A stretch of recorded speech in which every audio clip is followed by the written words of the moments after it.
언제까지 숨어서 밥을 주실 건가요? 이 질문을 가슴에 품고 요즘 차를 타고 가다 보면 가장 많이 보이는 풍경이 있지요.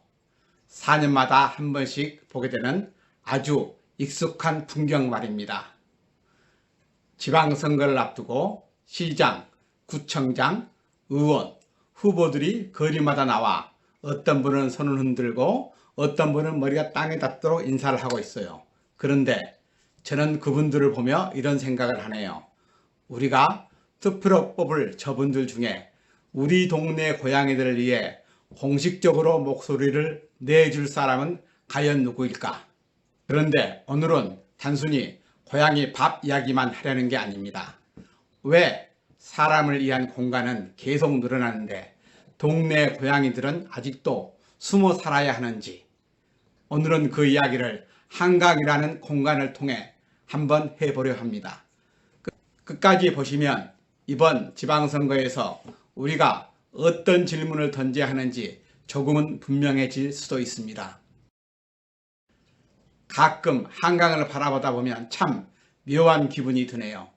이렇게 넓은 둔치와 공터가 많은데 왜 고양이들은 늘 보이지 않는 곳에 숨어서 살아야 할까요?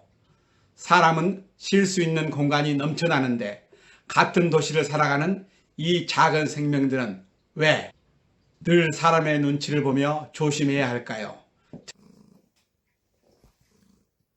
저는 그 해답을 한강에서 한번 찾아보고 싶습니다.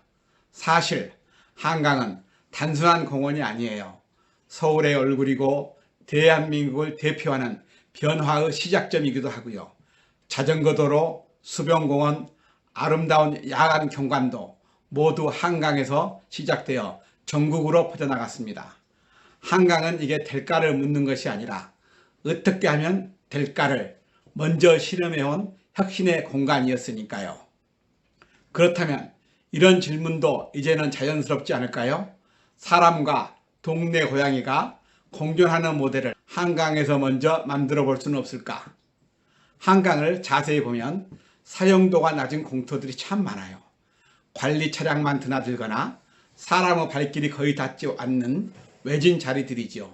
이것에 거창한 시설이 아니라 지자체가 관리하고 민원을 최소화할 수 있는 관리형 고양이 쉼터를 시범 운영하는 것, 이게 정말 불가능한 일일까요? 올해 특히 지금은 우리에게 아주 중요한 분기점이에요. 지방자치단체장 선거가 막 시작되고 있잖아요. 각 지역의 미래를 결정할 공약들이 쏟아져 나오겠지요. 환경, 복지, 안전. 그런데 왜 동네 고양이 문제는 여전히 민원이라는 단어 뒤에 숨겨져만 있을까요? 방치에서 생기는 갈등과 행정이 개입해서 줄여나가는 문제는 상당히 다릅니다. 한강 공터를 활용한 관리형 쉼터는 감정의 문제가 아니라 행정의 선택이에요. 그리고 우리는 이번 선거에서 그 선택을 용기 있게 하겠다고 약속하는 사람을 투표로 고를 수 있어요. 우리 사회는 한 곳에서 성공하면 전국이 따라가는 특징이 있지요. 스카이워크나 출렁다리처럼 말이에요. 고양이 정책도 마찬가지라고 생각합니다. 한강에서 성공적인 모델이 만들어지면 전국의 모든 하청과 도시로 자연스럽게 확산될 거예요. 이미 미국은 동네 고양이를 커뮤니티 구성원으로 보는 커뮤니티 캣 시스템으로 갈등을 지혜롭게 해결했답니다. 트리기에는 고양이를 도시의 일부로 받아들여 공존의 문화를 증명했지요. 이건 단순히 고양이가 예뻐서가 아니라 사회가 내린 현명한 선택의 결과예요. 결국 동네 고양이 관리는 선택의 문제라는 것이지요. 한강에 고양이 쉼터를 만드는 건 공간이나 예산의 문제가 아니에요. 애면할 것인가 아니면 관리하고 공존할 것인가에 대한 우리의 결단이지요. 여러분, 언제까지 숨어서 밥을 주실 건가요? 이제는 당당하게 요구해야 합니다. 사실 현행법을 자세히 들여다보면 동네 고양이 관리에 대한 책임과 의무는 지자체의 몫이에요. 이번 선거에서 한강을 시작으로 우리 동네 곳곳에 고양이 쉼터를 만들어 달라고 요구하여야 합니다.